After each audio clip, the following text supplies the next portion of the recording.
Assalamualaikum warahmatullahi wabarakatuh.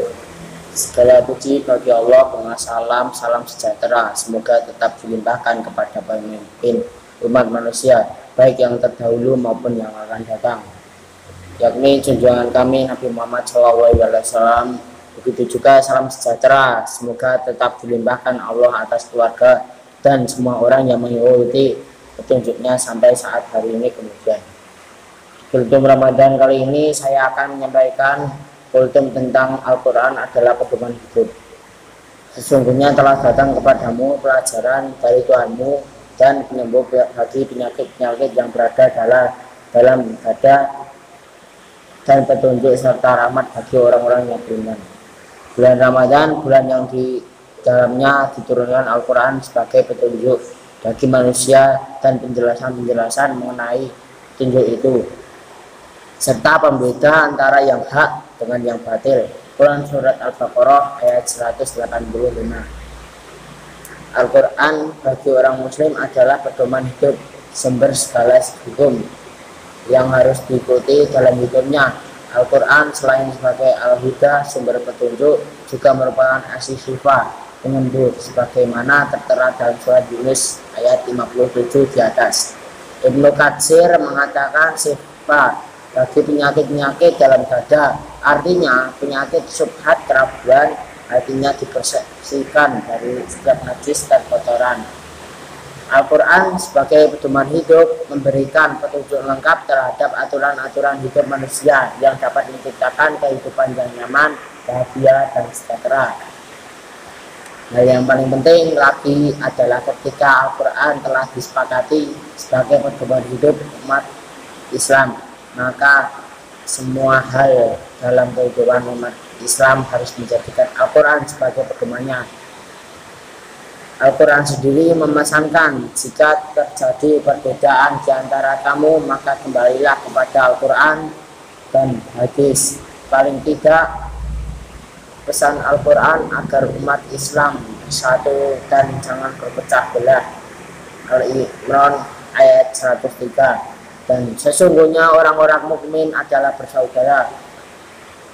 Al-Quran adalah sumber pertama dan utama yang mengandung banyak ajaran umum.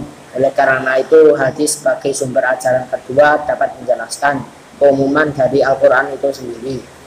Fungsi tersebut antara lain menjelaskan isi dan menerapkan metode pengajaran yang masih bersifat luas bagi manusia. Setiap muslim diwajibkan untuk mengikut sertakan Al-Quran sebagai pedoman hidupnya untuk menjalankan segala aktivitas dalam hidupnya. Bisa digunakan untuk beraktivitas sehari-hari, jalankan bisnis, hingga dalam adab menuntut ilmu. Semua ada unsur pedoman Al-Quran di dalamnya. Al-Quran juga merupakan sebuah mukjizat dari Rasulullah SAW yang merupakan perkara luar biasa dari Allah ke Rasulullah yang tidak akan bisa ditandingi. Al-Quran adalah kitab suci terlengkap dan berlaku bagi semua umat muslim sampai akhir zaman. Oleh karena itu, sebagai muslim kita tidak perlu meragukannya. Firman Allah, kitab Al-Quran ini tidak ada keraguannya padanya, petunjuk bagi mereka yang bertakwa. Quran Surat Al-Baqarah ayat 2. Sebagai umat Islam tentu wajib mengimani dan mempercayai isi Al-Quran, terlebih lagi tidak menjadikan pedoman hidup umat Islam.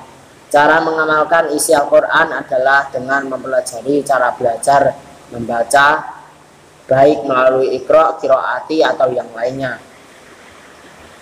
Menjaga kemurnian Al-Quran adalah tugas seorang muslim.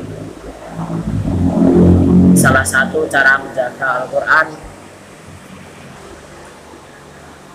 dengan berusaha menghormati, memuliakan, dan menjunjung tinggi kitab suci Al-Quran. Al-Quran juga berfungsi sebagai nasihat. Di dalamnya terdapat banyak pelajaran, nasihat, peringatan tentang kehidupan baik orang-orang yang bertakwa. Buktinya mereka tidak hanya sekedar menghafal tidak sekedar menghafal Al-Quran saja, namun juga memahami hingga mengamalkan setiap kandungan ayat Al-Quran. Kita tentu menyadari dan mengimani bahwa dalam Al-Quran tersebut banyak mutiara yang bermanfaat bagi kehidupan dunia dan akhirat. Di dalam Al-Quran terdapat kebaikan dan ilmu yang banyak, petunjuk dari keselamatan, obat dari penyakit, cahaya untuk menerangi kegelapan, dan hukum yang berlaku bagi umat manusia. Demikian kultum Ramadan kali ini. Jika ada salah kata, saya mohon maaf. Wassalamualaikum warahmatullahi wabarakatuh.